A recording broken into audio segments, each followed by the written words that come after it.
நான் மேடைக்கு வந்திருப்பான்னு பார்க்கிறேன். ஒரு செய்தியை ஆளுநர் பேசியிருக்கிறார். நேற்றைய முன்தினம் ஒன்று பேசுறார்.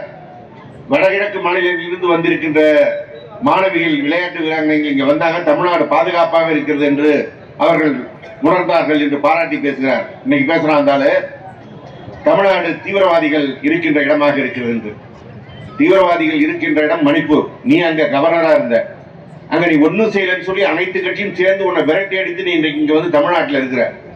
மோடியுடைய ஏஜென்டா, அமித்ஷாவுடைய ஏஜென்டாக வந்தால் தமிழ்நாடு அரசு வரிப்பணத்தில் உனக்கு கொடுக்கின்ற அந்த சொகுசுகளை அனுபவித்துக் கொண்டு தமிழ்நாட்டில் இல்லாத பொல்லாததை பேசுகின்ற ஒரு வேலையை இந்த ஆளுநர் தொடர்ந்து செய்து கொண்டிருக்கின்றார்.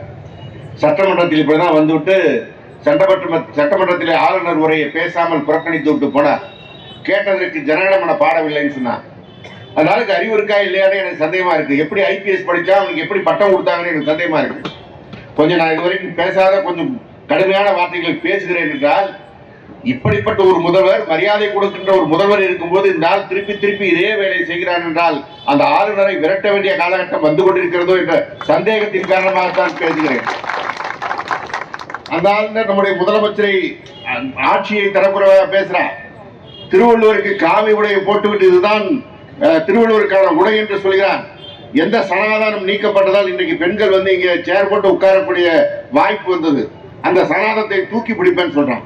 இன்றைக்கு வட இந்தியாவில் போனோம்னா பெண்கள் இப்படி வந்து உட்கார முடியாது, அவர்களுக்கு சரிசமமான மரியாதை கிடையாது என்ற நிலையை தான் வச்சிருக்கிறார். ஆனால் தமிழகத்தில் இன்றைக்கு பெண்களுக்கான அனைத்து வகை உரிமையும் கொடுக்கப்பட்டிருக்கிறது.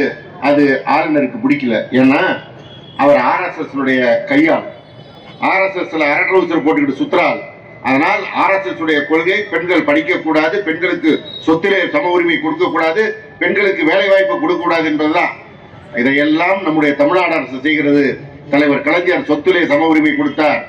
8ஆம் வகுப்பு படித்த வரைக்கும் பெண்ணுக்கு கல்யாணத்துக்கு 5000 கொடுக்கணும்னு சொல்லி 10ஆம் வகுப்பு படித்தா 10,000, 12வது படித்தா 25,000 சொன்ன காரணத்தினால் இன்றைக்கு இருக்கின்ற இளைய தலைமுறை பெண்கள் எல்லோரும் +2 வரைக்கும் படித்திருக்கிறார்கள்.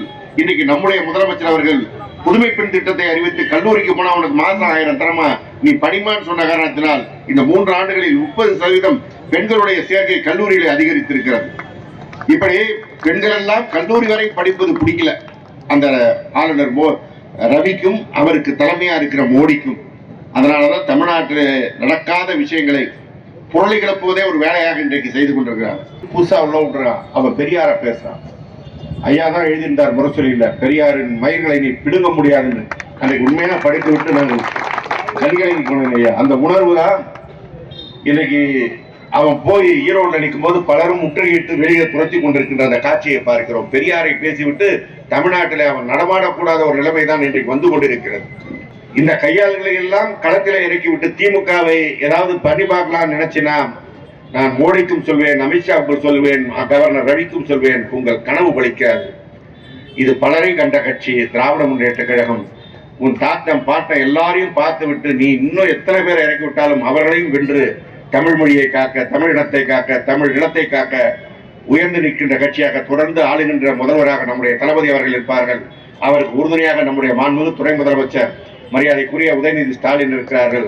எனவே அந்த தளபதி அவர்கள் தலைமையிலே நாம் வெற்றி நாய் போடுவோம் என்று கூறி நல்ல வாய்ப்பிற்கு நன்றி கூறி விடைபெறுகிறேன்.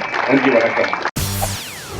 செய்திகளை உடனுக்குடன் தெரிந்து கொள்ள உடனே சப்ஸ்கிரைப் பண்ணுங்க.